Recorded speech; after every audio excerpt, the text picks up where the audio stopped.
ప్రభు అయినటువంటి యేసుక్రీస్తు నామంలో గుడ్ షెపర్డ్ చర్చ్ సభ్యులకు ఈ యొక్క వీడియోని వీక్షిస్తున్నటువంటి మీ అందరికీ ప్రభు అయినటువంటి యేసుక్రీస్తు నామంలో శుభాలు తెలియజేస్తున్నాం.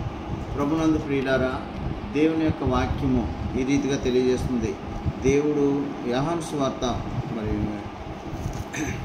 3:16 దేవుడు లోకమును ఎంతో ప్రేమించెను, కాగా ఆయన తన అద్వితీయ కుమారునిగా పుట్టిన వాని యందు విశ్వాసం ఉంచు ప్రతివాడు నశింపక నిత్య జీవం పొందినట్లు ఆయనను అనుగ్రహించెను.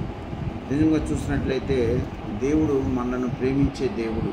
ఆయనే ప్రభు అయినటువంటి యేసుక్రీస్తు ప్రభువారు. కనుక మనందరము కూడా ఈ లోకంలో జీవిస్తున్నటువంటి మనందరము కూడా మరి యోహాను సువార్త మొదటి యోహాను పత్రిక చూసినట్లయితే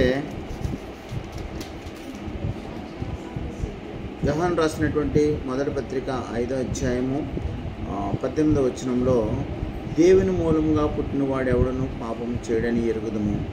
దేవుని మూలముగా పుట్టినవాడు తన్ను భద్రపరచుకొనును గనుక దుష్టుడు వానిని ముట్టడు.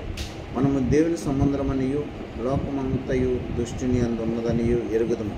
మనము సత్యవంతుడైన వానిని ఎరుగవలనని దేవుని కుమారుడు వచ్చి మనకు వివేకమును అనుగ్రహించున్నాడని ఎరుగుదుము.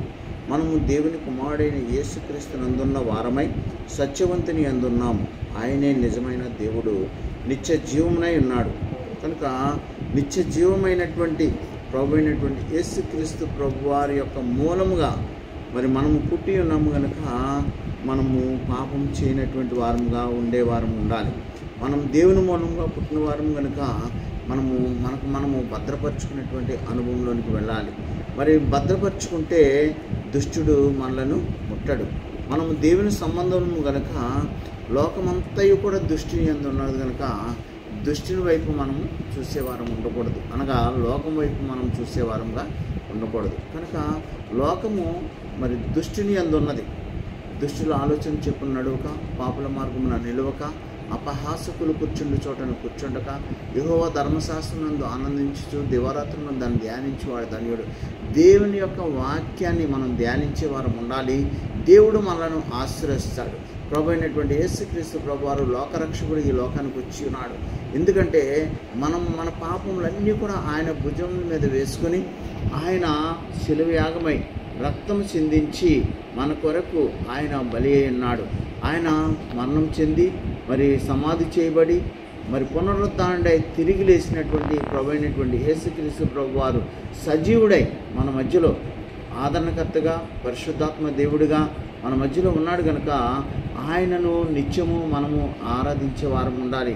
ఆయన ఎడల నమ్మకము కలిగినటువంటి వారం ఉండాలి. కనుక అందుగురించే దేవుని మూలంగా పుట్టినవాడు ఎవడనో పాపం చేయడు. మనం పాపం చేసేవారం ఉండకూడదు.